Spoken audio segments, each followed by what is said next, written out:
Testing, hot outbound call. 1, 2, 3, 4. You on the air? Are you ready? Make the approach. Plant your feet firmly in the ground. Head down. Eyes on the ball. Relax. That's it. Get your left arm straight. Your right arm straight. Relax. Lower your right shoulder. Go! The Honeymooners Podcast, the only podcast that is all about the greatest show of all time. With the stars, Joe Conti and Louis Fatts.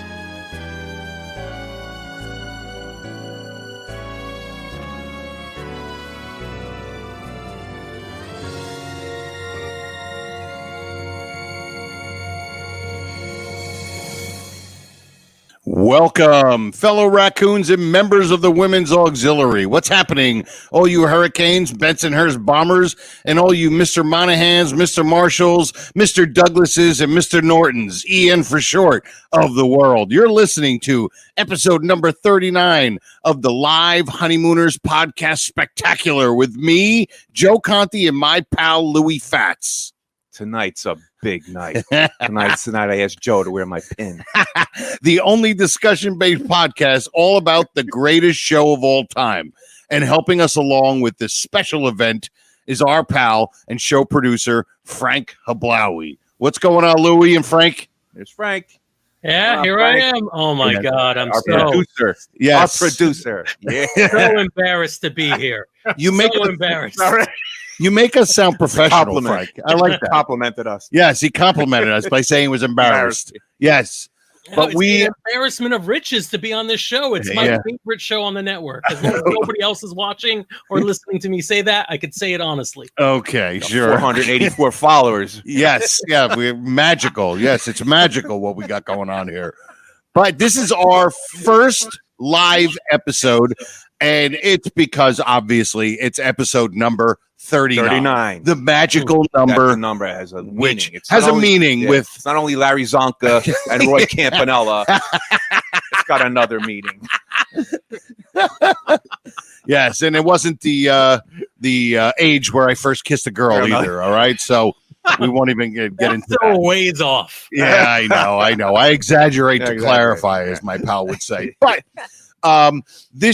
this was all put together because of Frank. Frank wanted to do this, and because Frank runs the studio, the Non-Productive website, the Non-Productive network, and most of the shows that Frank is involved with are pop culture. They're different shows, whether they're these nerd shows about this and that, TV shows, SNL. There's a show about SNL. All of that. And all that. Yeah. Stuff that Frank knows nothing about. I like the way SNL and Pokemon. Louis, same thing. The perfect segue. Yeah, John Belushi. Same thing. John Belushi, these Asian little characters, it's all the same thing. And so when Frank said, "Why don't we do a live show?" we were like, "Well, how are we going to do that?" Yeah. And Frank's like, "Don't worry, I have a great idea, and it'll not just be a live show; it will be video. So not only is it audio, now it's video of us, but we'll be able to play clips, and everybody will watch along with us. Because normally." When we do the show, we're taking clips and we're just doing the audio. Yes. Because let's face it, the mental cases that listen to this podcast all know the show as much as we do, or many of them even more so. Right. They've got a HD in their brains. They know. Yes. Yeah. They HD. know. Yes. If you want to call it that. Yeah. Oh, they know. It's a deficiency. But they know. High deficiency. Yes. That's what they have in their brains. And so we said, let's do this. And so we're like, this is going to be fun. It's going to be kind of like the show that we do, except we'll be seeing each other, and the audience will watch us and watch the clips as we do. But I will say, it was a little bit of a struggle. Okay, first of all, on Frank's end, I couldn't even gather what it took for him to put this together. Right? I can't even sign on to the computer. Yes, Louis trying to sign on to the computer. Yeah. Just the fact that, and I believe that most of the people who are listening or watching half of them, Frank, just wanted to see what Louis looked like. I look like because he doesn't have nobody knows him except for people in real life. I look like Jeffrey Epstein right before he got whacked. Jeffrey. Somebody said he thinks that he just keeps thinking that you're Freddie Muller. I look like Freddie Muller. Freddie Muller, yeah. But so we're like, all right, let's get this done, and we're going to do it on this Thursday. And so what happens? We have a major tropical storm / hurricane tornado. Hurricanes. Right, yes. It's a hurricane. How are they going to know I'm not a hurricane? Well, like Clifton already turned into Kansas. Yeah. It was just so what happened was the hurricane passed through on Tuesday. We have power outages all over the Northeast, trees down everywhere. And as of this morning, Frank, he's at his own house. Undisclosed location. Yeah, undisclosed location. Yeah, Bergen County, New Jersey. Try to find him. And Frank had, as of this morning, no power. Nope. The studio, right? No Wi-Fi, right? Yeah. And Route 46 yesterday, my wife told me, was completely shut down, which is a major highway, and we're right on there. Yeah. And they said it was shut down. So it was like, we didn't know if we were going to do this. Yeah. It was like 2 or 3 o'clock when Louis said, we're good. Yeah. We're going to do this. Mm-hmm. But here's the thing. I was so nervous about doing this. Inside, I was hoping that we weren't going to get it done. Right. I was hoping. Did you get a feeling about that? Times you said it's okay. Don't worry about it. It's okay. Yeah, we'll be fine. It's in God's hands now. It's in God's hands. I'm like, in God's hands. All right, calm down a bit, but sure. And now I know. And only because I don't thrive in uncomfortable. Like and uncomfortable things I don't thrive in. And I just thought with the technology, and me and Louis are so used to doing it this way, that if we try this, it's going to be a disaster. Well, it's still probably going to be a disaster. Yeah, but that's we're already in it. For us, that's our normal show. But a different type of a disaster. Like, like I'm a disaster, but I don't like a different type of, like as long as I'm part of a disaster, I'm used to being part of. Mm-hmm. But I want to say one thing before we get too much further, because I could see the numbers of watchers going up and up and up. Okay. If you are watching on YouTube or Facebook, wherever you are, share it with your friends. Tell your friends to come on and join. We haven't started the show yet. And leave a comment, and we will actually highlight it during the show if it's not too stupid or if it's very stupid. So okay. Know. So it's either can be not stupid at all or extremely stupid. Mm-hmm. And we'll definitely distinguish. That could be a lot. Who's going to make that distinction? But yes. So thank you to everybody who's listening. Thank you to Frank for helping put this together. And hopefully we'll have a good time. And we got some of the usual bits that we're going to do, but you're going to join us in these bits and follow along kind of like you do, but we get a little visual thing with it. Yeah. Right. That's good. We get the visuals. Yes. So now people know what we're talking about. Yes. But I know, Frank, you wanted to kind of delve into a little bit on how we got to this point. Yeah, I'm very curious. So why the Honeymooners? Why did you pick that show to focus all your energies on the twilight of your lives? Well, me and Louis have known each other in the twilight of our lives. Joe muscled through it. He's like, I'm used to it. I for a second, I was like, no, I'm just going to keep going because that was. I don't want him to say anything before he starts to insult me. Well, me and Louis have known each other a long time. 20 years at least. Probably 20 years, right? How long have we 97. I started in 97. Right. So, 20-something years. And look, I think most people have that one, or I think there in every group, there's that one person who's a lunatic about this show. Mm-hmm. And where we worked, there was 4 or 5, at least 4 or 5, easy. Right? Easy. Gil, who did the show, Glenn, and a few other guys. Mm-hmm. And when Louis retired, it was weird. When we actually started hanging out more after Louis retired. we'd get coffee together, we'd hang out, he'd come to some of my shows, and we find we're just start talking about the show. And quoting lines and making these observations that turn into Louis' observations. And I don't know. I just said, dude, we should just do a podcast because we're laughing. We're at diners and we're just howling in laughter at stupidity. And I said, why don't we do a podcast? I got a studio. I can definitely get it done. And I think it could be fun. And Louis, who's never been behind a microphone, nothing.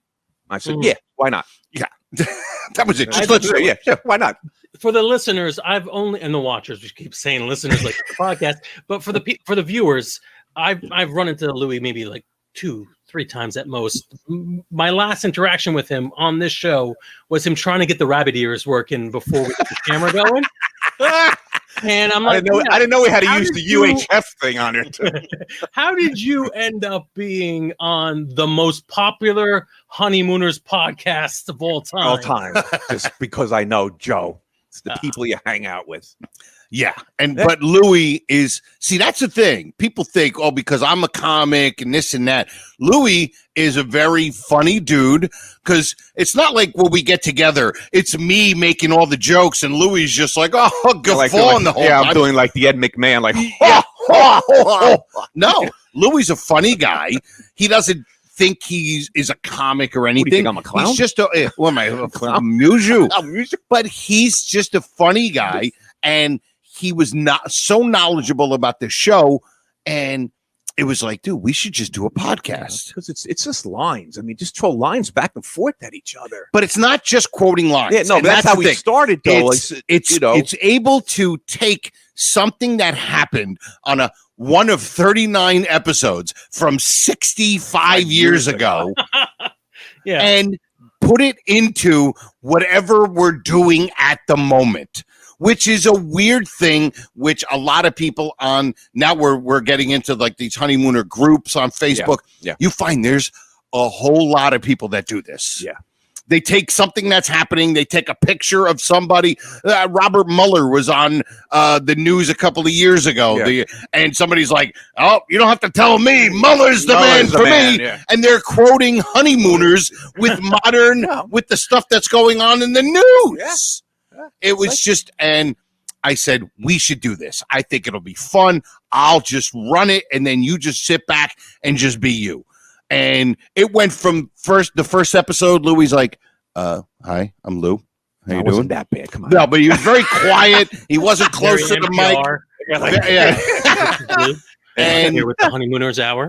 By the end of the episode, he was already comfortable.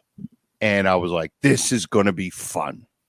And it's just become more and more fun. It's something that you don't have to prepare, although I am prepared today. I have a piece of paper in front of me. Yeah. It's the first time he's ever brought paper to the studio, it just comes off the top of my head. Yeah. But that's it. Yeah, and we've gotten so good at the interaction between each other that I'm actually not surprised on how many Honeymooners fans like the show. Oh, yeah.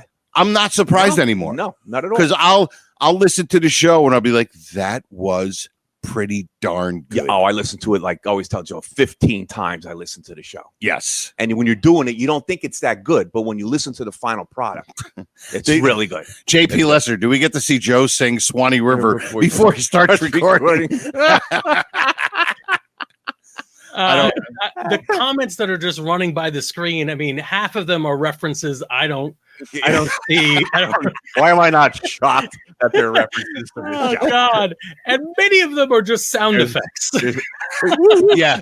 Brother Norton just put he's woo-woo. He's great. Yeah. Never again will I woo-woo you. Never again will I we'll try to highlight them throughout the show. But yeah, this is... So, I mean, I'm so glad you guys are having fun with it. I'm so glad people who are listening love the show so much. And, of course, Honeymooners is a classic. You can't go wrong by picking great subject matter to work on. Yeah. But if it weren't the Honeymooners, what would it be? What show would you be doing? Well, for me, it would be The Odd Couple. Yeah, that's a good one. To me, there's only two shows. If it was up to me, I would probably I love The Odd Couple. I always forget how great The Odd Couple is. Yeah. It would probably have to be All in the Family. Okay. Another iconic Good one. show. Yeah. Anybody But like in the only chat- the first 3 episodes. Yeah. I mean, first 3 would be a seasons. 3-episode log. 3 seasons. I'm sorry. Our friend Ted is doing a Odd Couple podcast. Yes, A listener of listener of ours. the show. He is now doing an Odd Couple podcast. Yes, he's done 2 already. He's done 2, and he even said it on his show. It was inspired by us. Because you guys are having a great time and it's great. Yeah. Now I know I don't want to start bringing up too many other shows because we're going to end up getting angry reacts from everyone on Facebook and YouTube.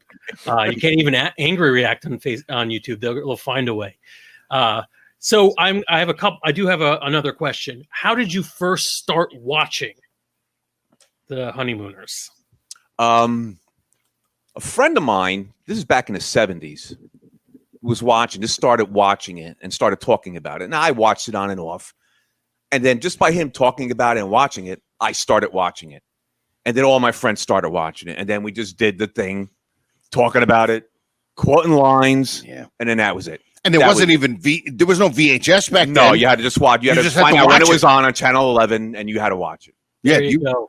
Yeah, we're all New York, New Jersey area, North Jersey people. So WPIX. Yeah. WPIX. Yep. WPIX Channel 11. Channel yeah. 11. How about you, Joe? I started watching it, I would say, like when I got out of high school, because it was on at night. It was like Honeymooners, then Star Odd Trek. Couple, no, Honeymooners, Odd Couple. No, I think it was Honeymooners, Odd Couple, Star Trek. Star Trek. Yeah. And because, I'm 17 and if I wasn't out during the week, I wasn't going to sleep until 12:30. And so I started watching it then. But I remember watching Saturday morning or Sunday morning Abbott and Costello with my dad. That's Sunday morning. Sunday morning. The movies? Yeah, the movies. But Sunday morning. my dad and my uncle used to always say how sweet it is. Okay. Mm-hmm. And I think that was ingrained in my head. And I also was a big Flintstone fan. Right. And so the Flintstones, obviously, it was a takeoff from the Honeymooners. And that's how, and then after my friend Otto passed away in 2014, because I used to know the show, but I didn't know it. Well, in my depression of losing my friend, because we used to always talk about the show, I delved into it in such a dark way where I was watching 6 or 7 episodes a week. And now I'm like what we call a DEFCON 3, where we know every line, every movement of every episode. Every song he ever heard. Every year they do a marathon of the Honeymooners.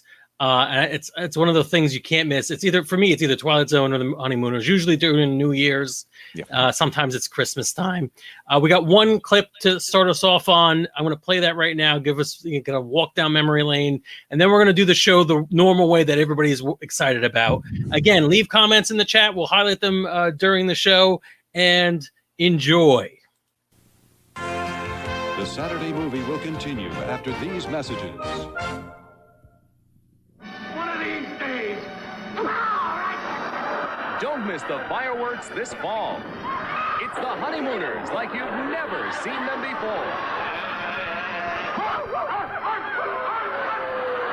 Join the celebration as dozens of outrageous, hilarious, all-new Honeymooner episodes make their broadcast television premieres. Catch all the fireworks with the Honeymooners. All new episodes, Sundays at 11:30. I can tell you those were not all new episodes. Those were all remixed episodes from 1985. Yeah. So in 1985, They came out the Lost episodes? That was when the Lost episodes came out in 85. And that's probably when that came out. Yep. That's what we just Oddly enough, think about it. That was WPIX.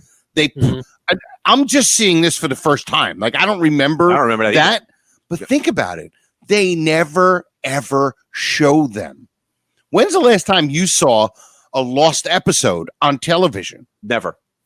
I'd have never seen. What did they do? One season of it? No idea. I've never seen the Lost episodes, so I don't even know anything about them. The only reason I've seen some lost episodes Caught is one on because, YouTube once before they took them down. yeah, but now they're on Amazon. Yeah. They're on Amazon, so I'm watching them, but they never showed them. Yeah. And maybe what they should have done was had people or, people who were, because there were still people who were part of the show, still alive back then, to go through, because there were some that were still very good. A lot of them were very raw. Yeah. You could tell they were still building the characters. Yeah. The earlier ones, they were just screaming at each other. But there were some really good ones. Yeah. And they maybe could have had, hey, the original 39, and we also have some lost episodes, whether it was 20 or 30 or whatever it was. But I've never seen that. No. Nope. Never saw that. Where'd you find that? Yeah, really? I dig deep. I dig very deep. Oh my and you know what? It's first 39 episodes of the podcast already in the books. Maybe the next 39 will be a little bit into the lost episodes. I'm sure there's quite a few flubs there. But you've got a show to go get to. I'll hang out and contribute, but you guys run the show as you see fit. Again, I'm really excited to be part of the first live show, and hopefully we'll actually have another episode after this. That this isn't some sort of death knell. 39 now. It would be fitting, though, if it was just 39, go out on top like Gleason did. That's right. That's the one thing that makes me feel like you'll be doing number 40. Yeah, because I'm not on top. No, you're not on top. All right. So now, do we want to get into the one scene that we kind of want to have fun with? Yes. We could do that, right? Oh, yeah, sure. Yeah, we could do this. Okay. So it is from The Man from Space. Yes. And it's you'll see where we start in, and we're going to talk a little bit about it. There's a couple of really cool little interesting things about this scene, that we like, and we'll start it off. Go ahead, Frank. Give it a roll. Ready?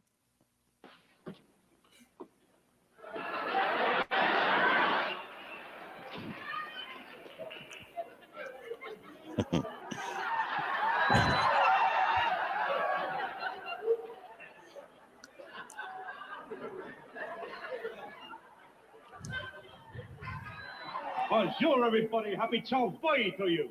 How do you like it, Al? I just thought I'd slip it on and see how it felt. Get the feel of it, I love the way the vest is misbuttoned. Supposed to be? I am Pierre Francois de la Briosky. Well, who is he? Who is he? You never heard of him? No. Oh, he's been a childhood hero and idol of mine since I was a kid. Oh, okay. Well, what was he, a king or something? What, you kidding, a king or something? Oh, Pierre Francois de la Briosky was a great man. He designed and built the sewers of Paris. Well, it certainly is quite a costume, isn't it, Ralph? That is the most ridiculous thing I've ever seen in my life. Methinks I detect the presence of the green-eyed monster. You don't detect nothing. I'm not jealous of you, Norton. Just remember, any dope with $10 can rent a costume. And on top of it, you stole the idea from me. Pause it, Frank. Okay. All right. First of all, Louis made a great observation a couple of episodes ago. All right, about this. And then we saw it in a couple of the Facebook groups. Yeah. And it was a great observation. And it was because when Ed first had the costume, it was in a box.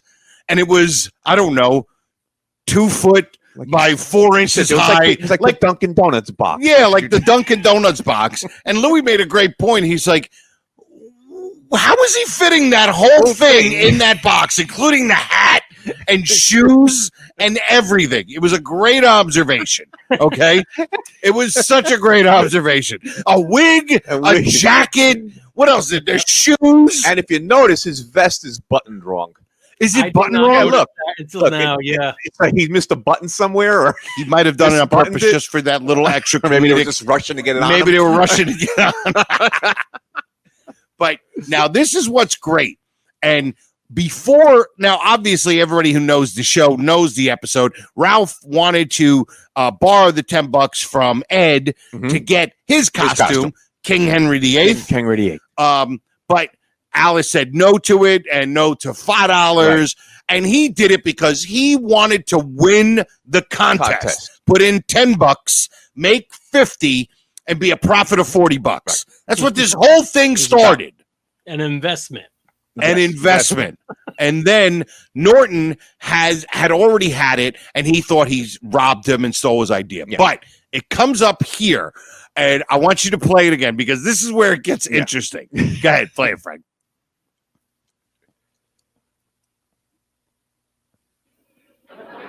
In the words of the immortal Pierre-François de Pliotski, la plume est donc c'était bon, et comment les constitue. Now, what is that supposed to mean? It means wait till tomorrow night and see who the judges pick as winner at the costume ball. You don't frighten me, pal. You think you're going to win that ball? That gives me a laugh. I think you're going to win that ball. All right. I'm the one that's going to win it. Oh, you're going to No, don't. No, I wasn't interested in going into the contest. Not at all, pal. But just to teach you a lesson, once and for all, I am going into the contest with my own original costume that I will make up myself. It's not because I want to win the $50. It's not because I want to show off my talents, how good I am at originating things, but only to teach you a lesson. Now, what have you got to say to that? In the words of the immortal Pierre-François de la Broski, le plus... All right, pause it for a second. Pause it. All right, this is great. Go ahead. Yeah, this is like the whole premise of it. Like, he says he had no intention of entering and winning the ball. Winning the ball, right? Ball. Right. I actually say the contest. He said the ball. And, but that's the whole premise of it. Yeah. So that was his whole intention. He went to Ed's job to borrow money so he could be in the contest and win it. Now he's like, I never wanted to be in the contest. Never, not at all. Not at all. Because he said to him, I invest 10, I win 50, I profit 40. Yeah, all of a sudden the money's not important. Right. He's saying it's not has nothing to do with winning the money. Just to prove a point to you. And he said, I never wanted to get into the contest before. What do you mean? That's what the whole episode was. What are you talking about? He's lying. And then he's like, not because I want to teach you. He doesn't want to do it for any other reason except to teach him his friend a lesson. It's like, no, you're doing. Oh, yeah. With Ralph Cramden, I think that's the one thing he was very noble. No.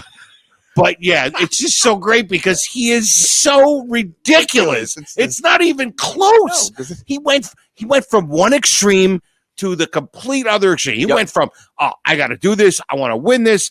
What did he say? How did he goes, I didn't want to. Up until this point, up until now, I didn't want to be in the contest. I had no intention of entering this contest. Yeah, no, until now, that's all you wanted to do and was be in this contest. It's so idiotic. And get the $10. All right, you can continue with Frank. Oh. Takes a second. There we go. We can break it up right now. Dinner's almost ready. Ed, where's Trix? She's upstairs. She's come down a little while. They can sit down and eat first. I'll wait. Won't hurt me to wait a couple hours to eat. No, it won't hurt you, but it'll be tough on the farmers. That's a brilliant joke. Take a look at the roast.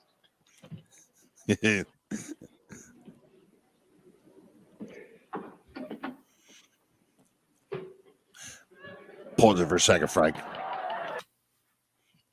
Okay, right here in this scene. Yeah. This is probably maybe the only time where you actually see 4 chairs at that table. Is it really? Probably. I don't remember. That's right. There's never usually a table. There's never the chair in front of the table because a lot of the scenes are focused on that table. And the chair would be in the way. They would be facing the audience. Yeah, and the chair would be in the way. This is probably like the only time you see 4 chairs. In 39 episodes, you see 4 chairs in the kitchen. All right, go ahead. All right, roll it. Roll them.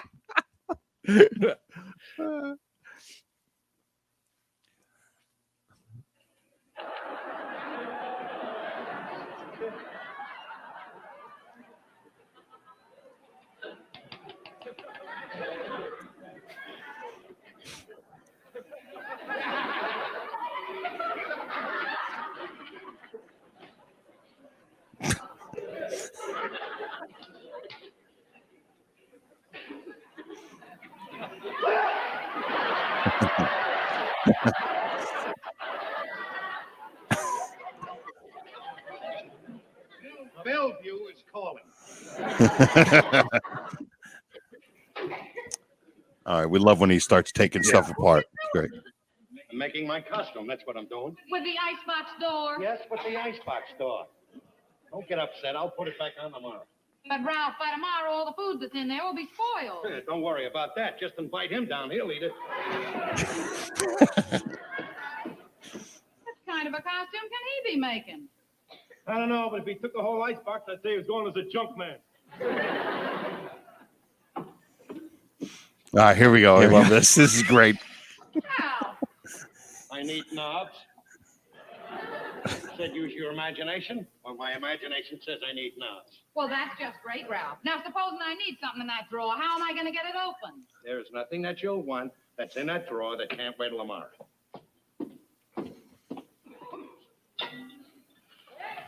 Where's the flashlight? It's in with the things that can wait till tomorrow. Great line. Great line. Now, will you tell me what kind of a costume are you making anyway? I knew you were going to ask that question. Did you know? But you'll get no answer from me. You stole one idea from me. You're not stealing this one.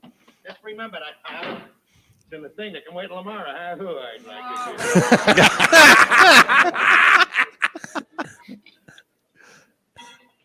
All right, you want to pause it? Yeah. Pause it, Frank. Okay. Go ahead. You know, of course, it's in the top dress pan drawers and drawer, which which is is going to get him out that drawer. Yeah, the And greatest she flub says of there's all nothing in time. there that you wear tomorrow. Their whole life is in that drawer. That's true. Everything that's ever needed in that show is in that drawer. In that drawer. Their checkbook. I mean, everything you can think of. Their bills. The stamp. The paper and pencil. Everything. Everything's shoe polish.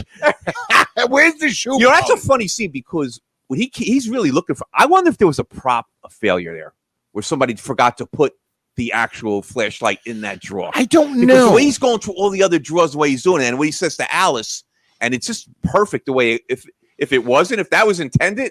It was perfect. Yeah. It was perfect. And if it wasn't intended, it was perfect. Right, because he had to actually hold on to the screws to pull it Well, out. yeah. And the way he goes, it's in the thing with the I mean, it's really, really funny. And then she just points, it's probably in there. The way she said it, kind of like things looked like to me like ad-libish. It was just I never thought of that. I never thought of that. Like, is that just he's going through all the drawers and looks like he's kind of not flustered because Gleason didn't get flustered, but it's just funny. I just thought it was a funny, funny scene. And it's great that it's in the top hand dress pan left hand drawer. Top hand dress pan drawer. The whole life is in that drawer. All right, go ahead, Frank. Roll it. Roll it. Roll. You're on here. You on here? Nope. She tried to get it and it fell off, and then she got it again. Got it again, yeah.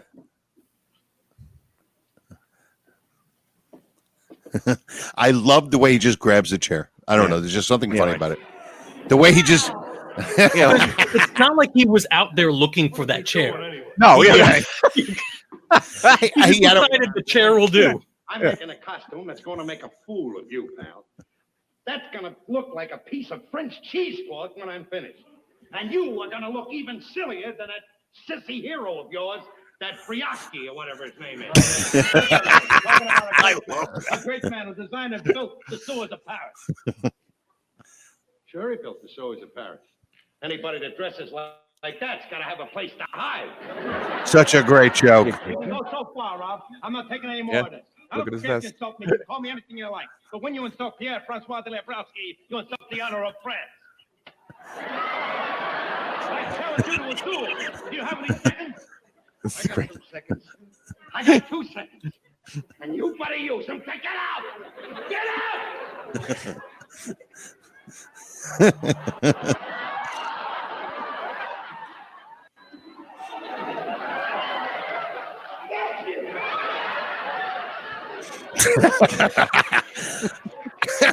I like where he throws it. And then the way he throws it. Yeah, that's great.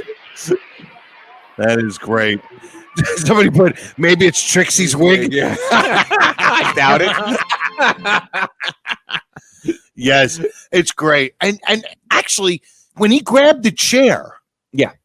When you see the costume, what part of the chair is on the costume? The only thing I'm thinking about, he used a chair to step on something. Didn't use a sash of the window sash. Oh, the sash cord or something. Cord. He used the something to do with like a curtain or something. So maybe he used the chair to stand on to get something. Because like Frank says, he didn't come in like going for that chair. He's looking. No, he's looking around. And all of a sudden there's a ding, there's a light bulb, and he grabs the chair. The old finger on the chin. Yes, the old finger on the chin thing. And what's funny about that costume? It lights up. Did you ever see it lights? Like, yes. How did he do that? Yeah. He makes a house phone, right? He has the house phone on the one episode where he wired in all the tenants. Like before wireless. Yeah, exactly. It was all wire. And he made a costume and there was no plug. Yeah, it's lighting up. It's lighting up. What the heck? How do you do that? Oh man. But yes. What a great scene. It's a great episode, obviously. Yes. But yeah, and Norton, I'm now noticing the vest. Yeah, the vest. I never noticed it. And Robin in the chat, is like, look at that vest. This button. Oh, it's great. I bet she did that on purpose. I don't know. I'm just thinking that they were just changing him so fast just to get him into the costume and out. And look, it's like it's not like it's this isn't Shakespeare. Yeah. No, you know what I mean? No. This is a play of a comedy. So I guess anything of a little bit of a mishap would have worked perfectly. Now remember in the beginning of the episode when he comes out of the sewer and he startles him. Yes. And he says to him, Ralph says to Ed, boy, that outfit is a doozy. Yep. And you don't really realize it at the time what it's meant, but it all comes full circle at the end. At the end, when he comes in. When he runs all the way from 225th Street all the way down to Bensonhurst. With the mask on. With the mask on. Not only the the mask is on the subway, through the streets, up to the Raccoon Lodge. And then he says, am I late? Am I there? Ready for the eats? Yep. Am I late for the eats? Yep. Frank is looking at you guys like you're nuts. Probably because he's like, how do you know all like this? it that you're treating it like the Zapruder film. They're like, pause. Yes, yeah, pause now. You see that flash from behind the grassy knoll? What? I don't got a reel to reel here. Roll back the footage. What are you Yes, we have the grassy knolls in Bensonhurst. Oh God. Yeah, but what? Like I said, it's almost got a couple of like little mini observations. Yeah, in it does. But think even about when he says, "I'm winning that ball." Oh, that's right. He says, "I'm winning." He's supposed to say, "I'm winning that contest." I'm winning that contest. Norton referred to it as a costume ball because he's dressed up in a periodic 1700s type thing where they went to costume balls. Right. So he's speaking that language all right the time. And Ralph says, I'm winning that ball. I'm winning that ball. He's going to say, I'm winning that contest. You mean a bowling ball? Is there a bowling bag ball for it? Like, but yeah. But what it's a great scene because it's got the physicality of Art Carney, obviously. Yes. And dude, even when he's opening the snuff. Oh, the snuff. He's trying to open it. He has it backwards. And he's got it backwards. And he's like, flick. And then he turns it around and then it opens. And the costume. Yeah. And, great scene. It really is. Great scene. Great scene. What else are you going to say? It's a great scene. All right. So Frank, where do you want to go now? What do we have next? We talked about a couple of Louis' observations on this. What do you want to play a full actual Louis observation? Yes, and what's good the intro. And what's good is that this is music. This one is it's a tough one to hear. Can we describe it real quick? The observation, or do we play the clip first? Because then we got to hold it. Talking about Louis' observation with Mr. Marshall. No, that's not the observation. That's the flub. Oh yeah, yes, that's right. Flub of the week. Then we'll do the observation. All right, glad we agreed on that. Yeah, I forget which one it is. So whatever. They're interchangeable anyway. Boy, you figure Frank would be the one screwing things up, not me.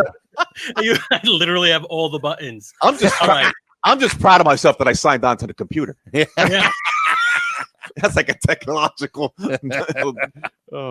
milestone in I'm my not life. sure if Robin is talking about laughing at everything we're doing or everything the honeymooners are doing. No, I'm not sure, but either way, it works. It's probably the show. Yeah, probably. It's not us. It's All right, let's go to that Louis observation. all right. Go. All right, here we go. And now, from the observation deck overlooking the Johnson Building at 328 Chauncey Street, the Honeymooners podcast presents Louis' Observations.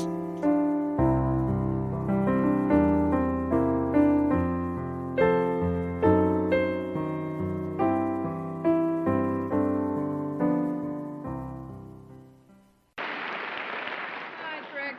Hey, where have you been all day? I came down twice and couldn't find you. Oh, don't ask, Trix. What a day I've had. I left the house right after Ralph this morning. You know that dog my mom has? Oh, you mean Ginger, the big collie? Yeah, that's the one. Well, the poor dog's been very sick, and it's worried my mom something terrible. Oh. So she asked me the first thing this morning if I'd take the dog down to the veterinarian's and see what was wrong with him. Mm-hmm. Well, what'd the vet say? Well, he said I'd have to leave her there, and he'd send me the report later. I told him to send it by messenger, not by mail. I don't want Ralph finding that in the mailbox. Why? Well, you know the way he feels about that dog, always snapping at him and everything. Oh, yeah. That's why I don't want him to know I'm spending any money on it. Mm-hmm. Trixie, don't breathe this to a soul, not even to Ed. Guess how much it's costing me? How much? $10. $10 to examine a dog? Isn't that something? I went with Ralph the other day when he had a checkup at the doctor's, and it only cost him $3. That's still true. Okay. Yeah. Oh, okay. Here's the observation. Now, Okay. all right. This is great. This is so good. Alice's mother's dog. Right. Why is Alice bringing the dog to the vet? Alice's mother and father, they have a car. They have a car because the father was double parked one time. Right. And the mother is always getting on Ralph for not being a good provider. She lets Alice pay $10, which in today's money is $100. It's $100, $90. $90 today. to $100. $90 to $100. So instead of I just picked out one more thing, Joe, before I forget. Go ahead. They're having the report sent to Alice. Yeah. Why? Send it to the mother.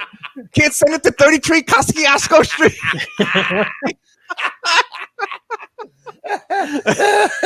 That is so great, dude.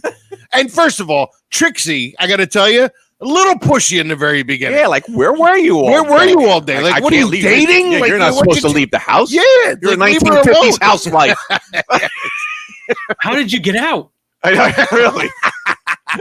But yeah, what a great and so they have her pay for it. Pay for it. No, first bring it, number one. Right. So they drive to Bensonhurst to drop a dog off to Alice's. Unless then Alice went to the house, had to jump on the subway. 3 long blocks. Had to jump on a subway to go to her house, pick up her dog, bring it to the vet. Right. Bring it back. Pay for it. Pay for it. Right. Bring it back. Yeah. And then have the report delivered to Alice's house. Alice's house. Like, what? Oh goodness, God. that's great. Oh, so that's the observation. Oh boy. Oh my God. Yeah, that is a great observation. And obviously, why? Because you wouldn't have an episode. You wouldn't have an episode, yeah, because obvious. Yeah, really. But this is the name of the game because it's to tie it in with the doctors. Of and, course. Ralph didn't know his doctor's name. Of course. Thought it was the veterinarian's name. Right. Dr. Morton. Yeah. But it's just great. Like all of the rigmarole that Alice had to go through, right? For her mother, who doesn't think her husband's a good provider. But well, listen, your husband wouldn't even drive the dog all the way to the vet. All right, we'll just drop him off at Alice's house. Great observation, Will. Great observation. God. I didn't see any of the comments because it was clicked on private chat, so I wasn't seeing all the comments. I'm looking at them now. There's a slight delay in what Facebook's getting, so all I see is people posting things like, and I'm like, who are you calling? Sissy Hero. I'm like, oh, that's from the Sissy Hero. Yeah. Yeah. And people from, over on YouTube, they're talking about the prop failure. They love the gloves. Wait, what gloves? What? I assume Martin was wearing when he smacks him in the face with it. Yes. Yes, the gloves. And this one out of context is great. Ralph's little pants. They're quoting other episodes. They're just that's what Mark's doing. Mark's quoting another episode. Popped into his head and he just typed it out. See, that's the mental illness. That is the Honeymooner fans. Not even Honeymooner podcast fans. The actual show, the mental illness where their head is bouncing like a ping pong table back and forth from different episodes. They can't even stay focused on what we're doing right here. It's fantastic. Great. Ralph doesn't have a very good arm. No, he doesn't. He threw it like a girl.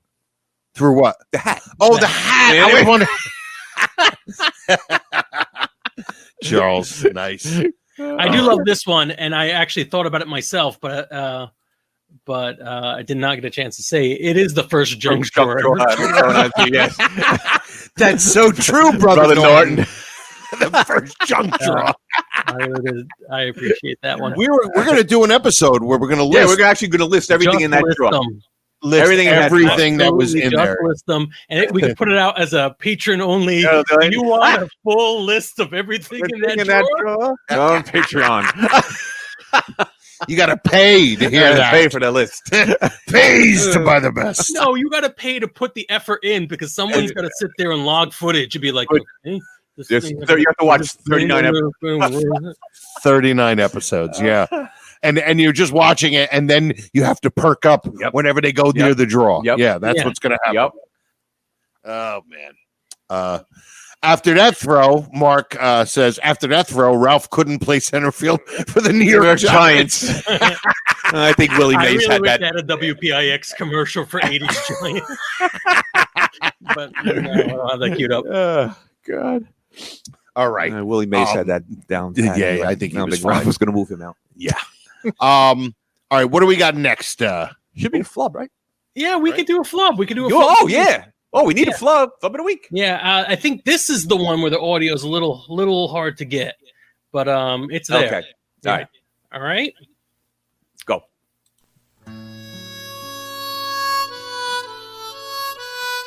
And now, the Honeymooners podcast presents... It's not in the top hand drawer! The Flub of the Week. We can make it another time.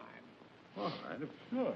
You don't mind if we call it off tonight, do you? No, sure. So I've got a better idea. Say, why don't both of you come over? I think I could learn more about the game by watching the two of you play.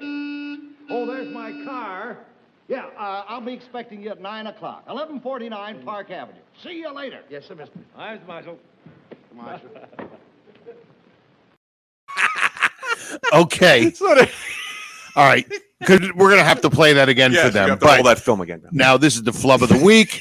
This is an interesting flub because it's obviously audio, but there's a visual effect to it because go ahead, tell him. He lifts his hat to say goodbye to Mr. Marshall. Right. And in the middle of that, between the goodbye and he forgets Mr. Marshall's name.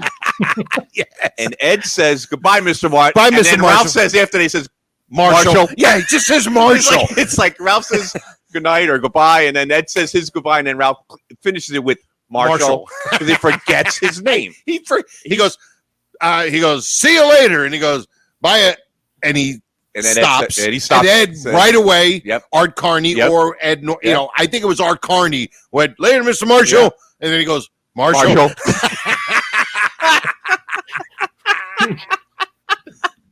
So now that you know the flub, can you play it again? We're going to play it one more time, and because apparently we have like contractual obligations. We're going to play the intro too. I don't care because we get to hear the greatest flub of all time. So go ahead.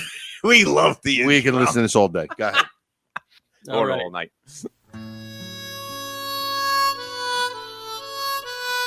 And now, the Honeymooners podcast presents... It's not in the top hand drawer! The Flub of the Week. We can make it another time. All right, sure.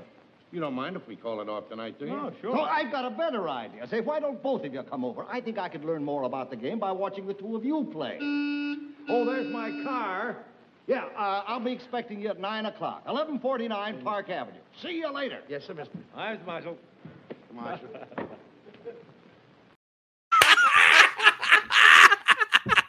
Yes. Marshall.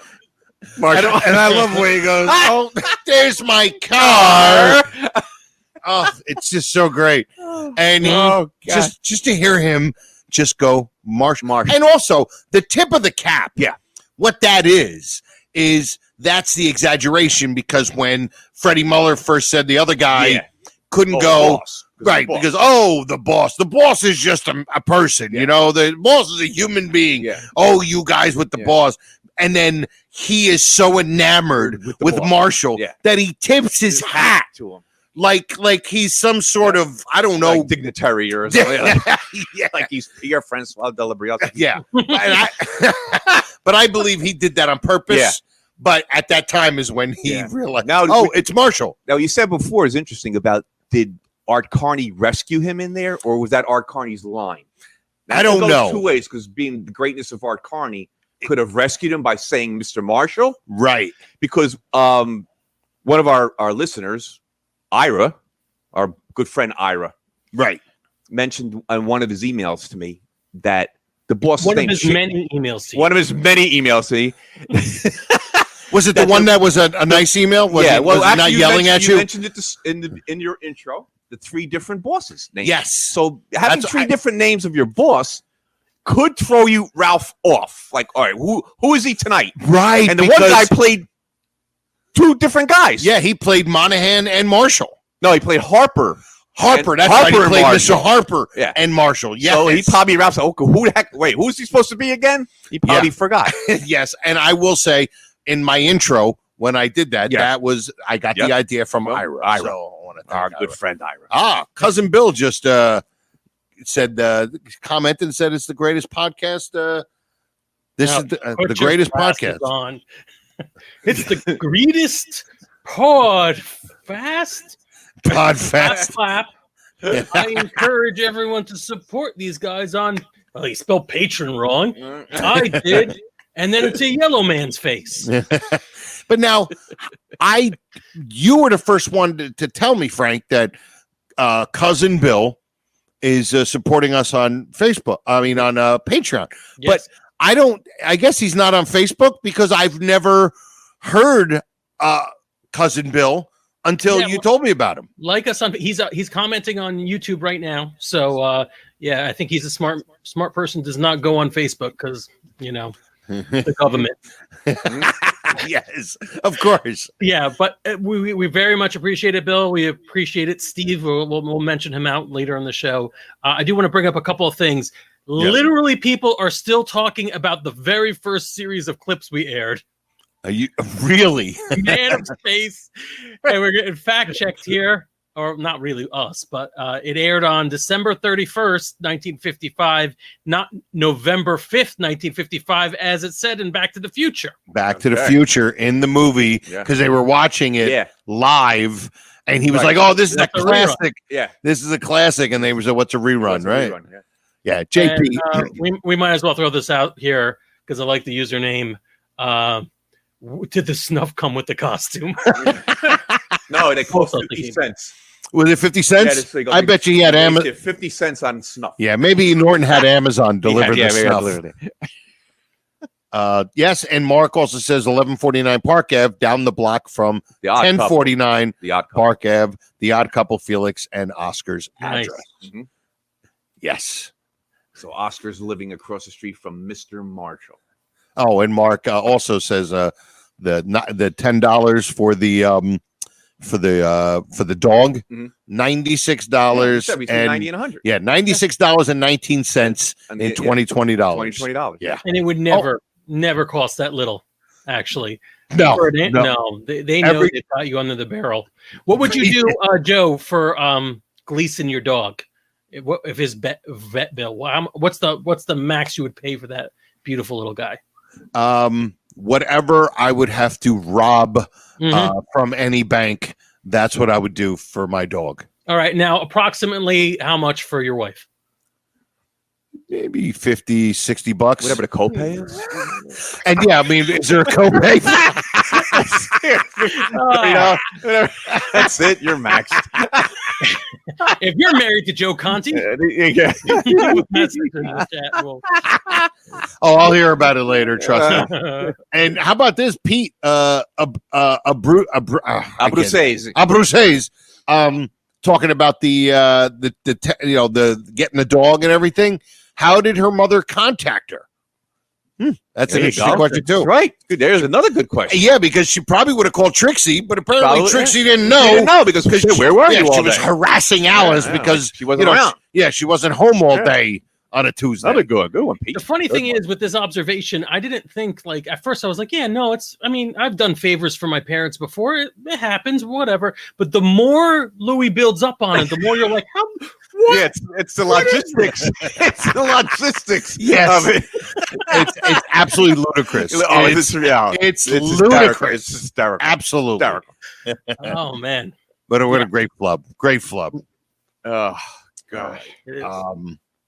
What do we got next? What are we doing next? Do we have anything else? So this is another controversy, and maybe you'll win me over because, again, flub of the week or the Louis observation. I was like, I don't know. I could justify it, and now I'm blown away. But the joke that didn't land, I'm not sure about how hard this didn't land. I think it kind of did. Maybe landed it enough. Okay. Want to play the bit, or we want to set it up for? All right. I don't know what it is. Oh, yeah, it's the belt. Yes. Oh, okay. All right. The Honeymooners podcast presents. I wouldn't send a night out on a dog like this. Don't you get it? I wouldn't send a night out on a dog. No, I don't get it. I don't think it's funny. Jokes that didn't get the love that they deserved. I heard him.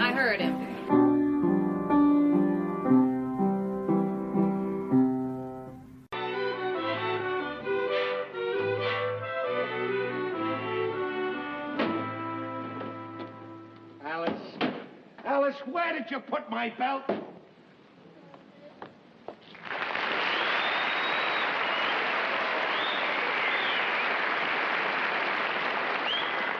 Right here on the table for you, Ralph. Why do you have to hide everything? All right. First of all, a little chuckle. A little bit. I think it's a funny joke. Yeah. And first of all, they're all still applauding. Well, yeah, they're applauding for her. Like, they're applauding for her. They don't even stop. I mean, all right, enough. Yeah, let them get it done. Yeah. And whistling. There's a lot of for Audrey Meadows. Was there whistling? No, there was. Really? We can play the whole bit again. A couple of wolves in the audience back in the day. There was always those wolves out there. Yeah, a couple guys hanging out of Hollywood and Vine. But yeah, so I think it's a funny line. I don't think it got the love that it deserved. But also, he's also looking through the top hand dress pan drawer. He's looking for his probably belt. Figured if it's not in this drawer, what's the point? It's nowhere in this house. It can't be anywhere. It can't be so anywhere. That's why I figured she's hiding it because it wasn't in the top hand dress pan drawer. And that's what's funny. He's like, where's my belt? It's right there on the table. There's nothing else on the kitchen table. The only other prop in the shot. Yeah, that was it. You were like, oh, wow, Ralph's in a robe and there's a belt. What's going to happen here? Yes, of course. I know this. It's a little further back, but Robin put, "You bunch of weirdos, to catch that flub is brilliant." So that's all for Louis. But yeah, I just thought the joke could have gotten a little bit more. Yeah. But listen, I got about 12 or 13 of these that we're still going to go through. Oh yeah, so got to go through them. But yeah, so I just thought it could have gotten a little bit more of a laugh. Yeah. But they were too busy hooting and hollering about her. For all. For Odd. Yeah, well, for Odd. You think that's what she was called back in the early Instagrams? Odd. That's one. Our last episode, 38, we did a flub, and it was Gleason accidentally. Yeah. Because supposedly that's what he Well, called he called her Odd. I Odd. read I just finished the book, Love Alice. Yes. And you always refer to her as Odd. Odd. Yep. And which is kind of a cool. Yeah. Cool bit of trivia. Yeah. And cool little nickname, Yeah. Hey, Odd. It works. You know what else she said in that book? In Dial J for Janitor, he actually got stuck between the pipes. No. He was actually stuck. Really?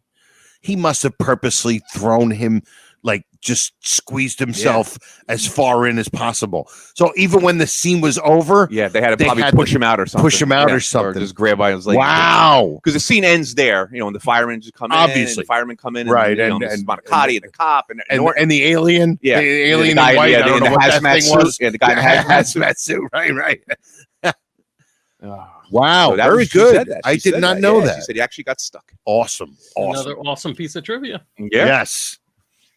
Oh, just firing that trivia away. Wow. We have we've hit almost an hour. Wow, good. And we still have a trivia question. And we still got a little trivia. And the cool thing, how far behind are they in the chat? It's hard to say. We could play a little game with them right now and say, pick a random name of a character you want them to write in the chat, and we'll see how fast it pops up. So you guys pick a character.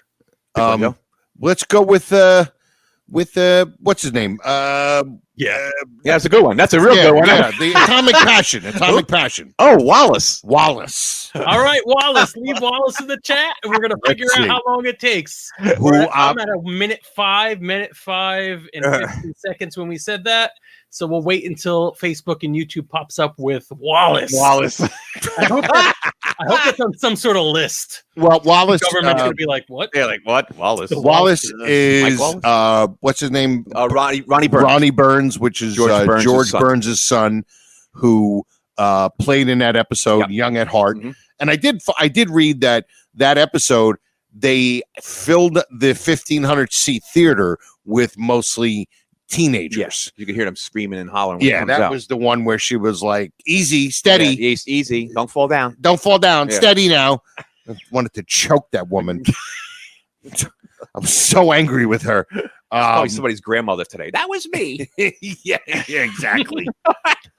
Listen carefully. That's me in the audience yelling, "Easy, don't fall down."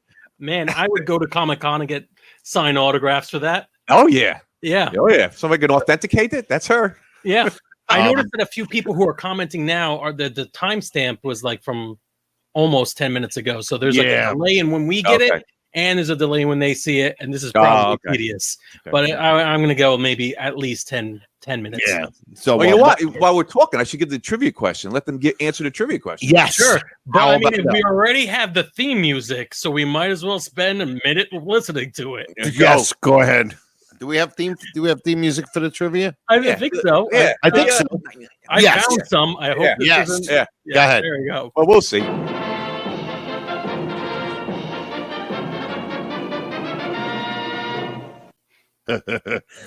Yeah, that's it. That's it. Just the $99,000 answer. Short and sweet. Okay, here's the trivia. When Norton goes to the hospital after getting hit in the head with the manhole cover, yes, who's the doctor that attends to him? What's the name of the doctor that attends to Norton? The guy who's got a famous scene because it's the whole RX scene. Right. It's the doctor who's also the butler. Yeah, Bascom and Roberts. He plays two butlers. What's his name? We all know the other doctor's name. Right. The best we have. Yeah, the best we have. The best we have. There's 3 doctors are mentioned. But what's the guy who's attending to Norton? What's his name? My goodness. It's very faint. He says it. The other doctor says it to him. Very faint. I know. I hear him when I can hear him saying it. Yeah.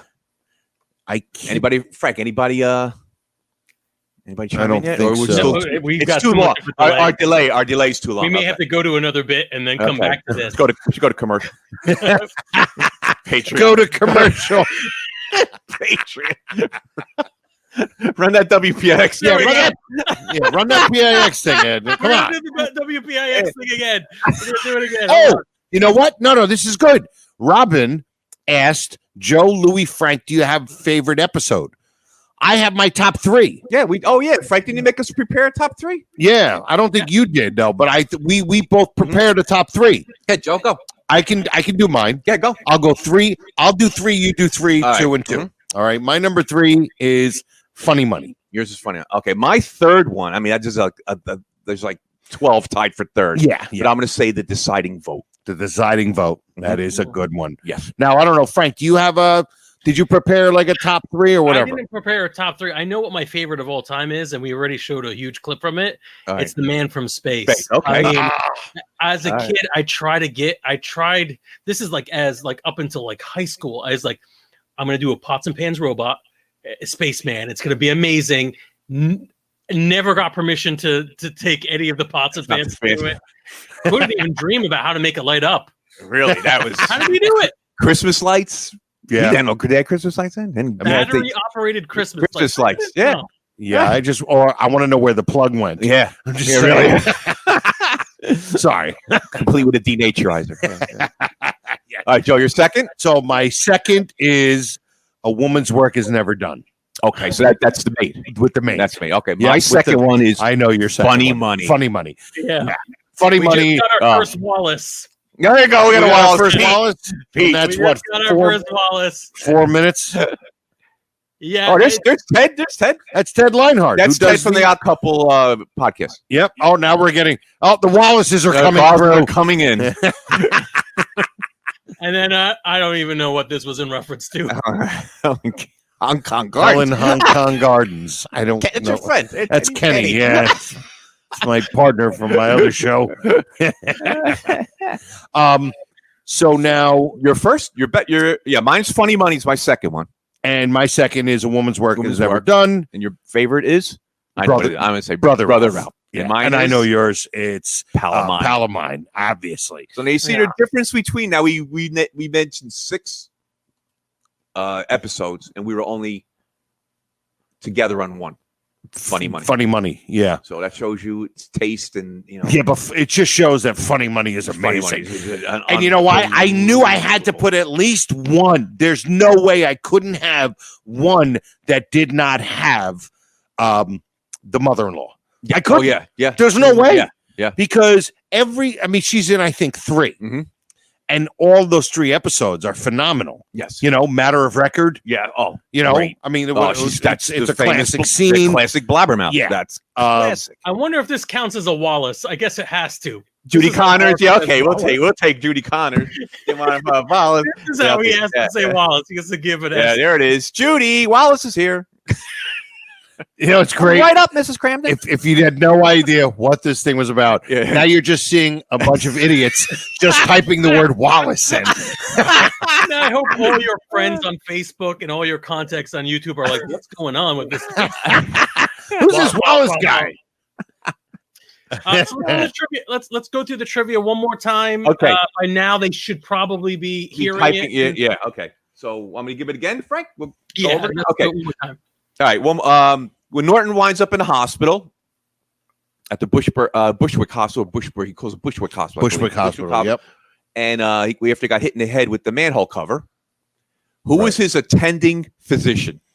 The guy he actually says RX to. I thought. Can I Take make string and guess? I thought it was, like the name was Beechwood or No. something. No. Mm-mm. Any returns coming in? Doctor. I don't know. We may be getting Chester Barnes. Is that an answer? No, that's a name, but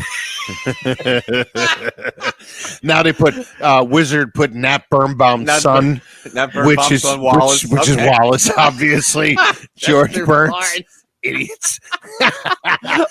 Vincent, Discala put Lulu. Jose. I mean, they're not Jose. Yeah, that's good. Swanee River Jose. Yeah. Get a little. Now they're just blurting out names. This is not even. No, they're it's not even Dr. trying anymore. That's probably supposed to be Dr. Seifert or Seifert. No, it's Seifert, and that's not it. And that's the other That's doctor. another doctor. He's actually the guy who says the other doctor's name. Yes, that's the guy who goes. And we'll see if he's got the same blood type. Yeah. That's. I thought it was Seifert, but it could be Seifert. Could be Seifert, yeah, but well, Seifert. right. Seifert. I think it's they're- Dr. Seifert in IMDb. Seifert. And that's. Yep. Mark said No. Seifert. Not, I coming up don't. empty. I don't know. So you could give the answer now because they're Yeah, still they're probably typed behind. it in, right, Frank? They probably typed it in already. It's probably just not getting to us. It's possible they didn't. Yeah, it's not getting to it yet. All right. So I'm gonna get that.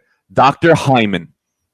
My Lord, I don't remember that. Dr. Hyman. I do not remember. Dr. Hyman, Dr. Seifert, and Dr. McDonald is the guy who takes Ralph's blood. Yes, You don't see McDonald. him. Right. You don't see him, but that's Right. where the nurse goes down to Dr. takes him When down to did Dr. he McDonald. say Dr. Hyman? Dr. Hyman, when they came in together. Remember he said, I got to use your room, Dr. Oh, I want to put my emergency case in there. Yeah. Then it goes, good night, doctor. Good night, doctor. Good night, Doctor. Right. When he first says Dr. Hyman when he first goes. Oh, wow. Yeah. McDonald, I remember He's hearing. the guy that takes the blood, but we don't see We him. don't see him. He's not. He Seifert's doesn't. basically the guy that has the main role. Right. I did not Yeah. ever. I don't think I remember Yeah. hearing Dr. That's the Hyman. name you would remember. Yeah. Yeah, obviously, because I'm a child. I Yeah, meant now, you specifically. That's a name you. You- yes. Oh man. Well, what do you think? I think this was great. yeah. It was a lot more fun than I thought it was going to be. It was a lot less scarier than Yeah, I thought it was going to be. really scary. Yeah. Especially when I had to have a computer in front of me. Yes, Louis. I know, poor Lou. Oh God. Yeah, listen. Frank, I always say I live in an 8-track world. Yes, And it's he does. Yeah, I'm very glad we can make this yeah. work. And Louis- we figured it out. And hey, look, someone figured out how the costume gets lit up. He needed the flashlight batteries. to make the costume light up. Ah, But where are they though? That's the whole thing. It's inside the door. Definitely. Wizard, very good. Good. Oh my. Yeah. But good. he did use the flashlight as his gun. Oh, and did it light He up? uses the flashlight as his gun, I believe. Right? Oh, maybe that's what He holds is. it out like it's like a ray gun. At the time in the 50s, they had ray guns. Well, if anybody could Imagineer up something, I guess. It would be right. Yeah. He didn't say Imagineer. What did he say? He Creatify. Creative. Well, I'm glad we did this. It was a lot of fun. Oh, great. I'm gonna do a couple of plugs here right away. We gotta let people know Joe Conti can be found at joeconti.com. He's an actual stand-up comic you can watch in places possibly in the near future. the back of a strip joint, parking lot of a strip club right now. That's where I perform. Just because it's out in the open and you're safety conscious, nothing else. Right. Yep. Louis can be found at various area ShopRites. And also at Whole Foods now. Oh, Whole Foods. Yeah. Wow, Stepping up. They have Patreon's really kicking in. Now I can go to Whole Foods and buy my broccoli rabe. That's right. Yeah, leave a comment, follow the Non-Productive Network. Yay, Facebook.com/nonpro, YouTube.com/nonproductive. Just hit subscribe. It's how we pay our imaginary children. So far, no one has written the answer. I think we stumped everybody. Yeah. Yeah, a couple people put Seaver. Yeah. Seaver was the closest we got. Yep. Not quite. Last things, this was a lot of fun. Thank you for having me be part of this. It was a lot good. Great job, Frank. Great job. I can't see who else I would rather have in doing that. No. Yeah. I mean, Frank was great, and he's a fan enough of the Honeymooners to float along with us. Yeah. Yes. Absolutely. It's a great show. We're going to leave with a little thank you music, a little end music, and a special thank you for the people who helped make this possible. If you guys want to say anything about them, feel free to unmute your mics while we clip down to our the final few minutes of the show. Everybody who joined us today, over 30 people watching live on Facebook, YouTube. That's great. We're probably going to get a few hundred when this is available to download as a podcast. Don't forget to tell your friends, because if you don't, are they really your friends? Think about it. Something to ponder. Something to ponder.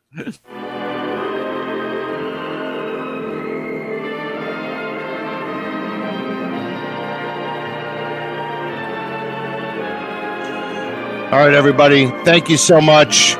And for me and Louie and Frank, we'll see you next time. Night all.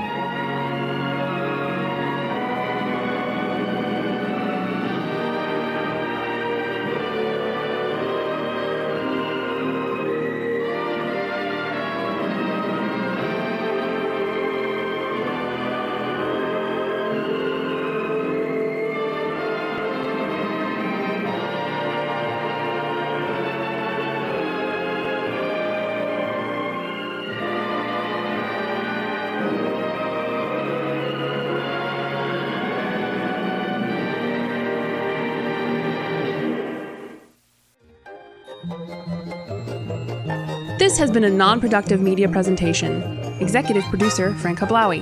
This program and many others like it on the Non-Productive Network is distributed under a Creative Commons Attribution Non-Commercial No Derivatives license. Please share it, but ask before trying to change it or sell it. For more information, visit non-productive.com.